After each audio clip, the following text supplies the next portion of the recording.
Welcome to a journey where science meets sweat, where we unravel the mysteries behind set counts to optimize your fitness journey.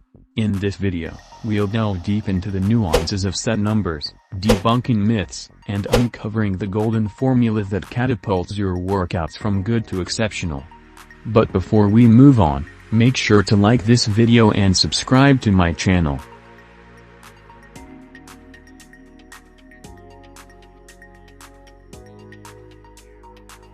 Most strength coaches believe there is a minimum amount of time the muscles must be stimulated for maximum size and strength gains.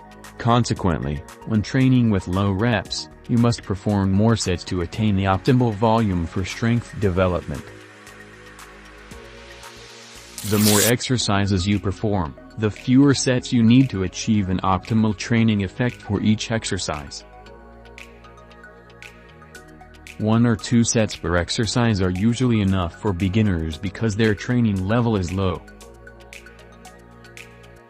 At any given percentage of their maximum for 1 rep, a woman will perform more reps than a man. Also, because there is an inverse relationship between sets and reps, this difference in neurological efficiency means women should do fewer sets at a given intensity. With the availability of creatine monohydrate supplements, drug-free athletes can increase their volume of high-quality sets almost as much as those who use drugs that stimulate creatine storage, such as oxandrolone and methandrostenolone. Furthermore, supplements that assist glycogen loading, such as chromium and vanadyl sulfate, may match some of the gains associated with glycogen synthetase enzyme stimulation, such as the results from drugs such as oxymethanolone and testosterone suspension. The number of sets performed should be inversely proportionate to the size of the muscle mass drained. Small muscle groups recover more quickly than large muscle groups and can therefore handle more sets. Thus, you could perform more sets for the biceps than you could for the quadriceps. Bodybuilders and strength athletes have reached high levels of performance using a variety of training philosophies. An overview of the present scientific literature reveals a similar diversity of programs leading to increased gains. Because everyone has a unique response to a given program, the number of sets should be individualized. Even when you allow sufficient rest intervals to replenish the phosphagens, after a few sets the muscles will fatigue to the point where increasingly fewer reps can be performed before failure. This is called the critical drop-off point. The critical drop-off point occurs when you reach a 5 to 7% drop in performance, and it is at this time you should move to another exercise or body part.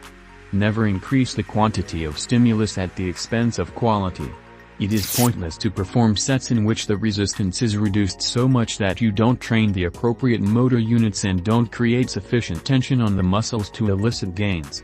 These additional garbage sets would also impede recovery by putting excessive strain on the nervous system and energy stores. To maintain the quality of the training stimulus, you should not perform more than 30 to 36 sets per workout.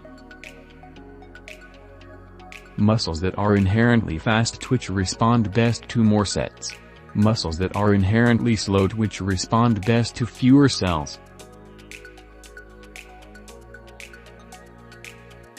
One of the most controversial topics in resistance training is the optimal number of sets you need to increase muscle mass.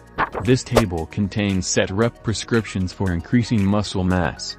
The neuromuscular basis of relative strength training involves performing brief but maximal voluntary contractions to improve the neural drive to the muscles. The great voluntary effort associated with such training recruits the highest threshold motor units so as to make use of their greater strength and rate of force development. This table contains set rep prescriptions for relative strength. In conclusion, understanding the ideal number of sets isn't just about hitting a specific quota, it's about honing your workouts to match your goals, body, and aspirations. By diving into the science and strategies behind set counts, we've unveiled the keys to unlocking your ultimate potential in the gym. Remember, it's not solely about quantity but about the quality of each set and the consistency in your efforts. If you want to buy the best quality gym equipments, click on the link in the description.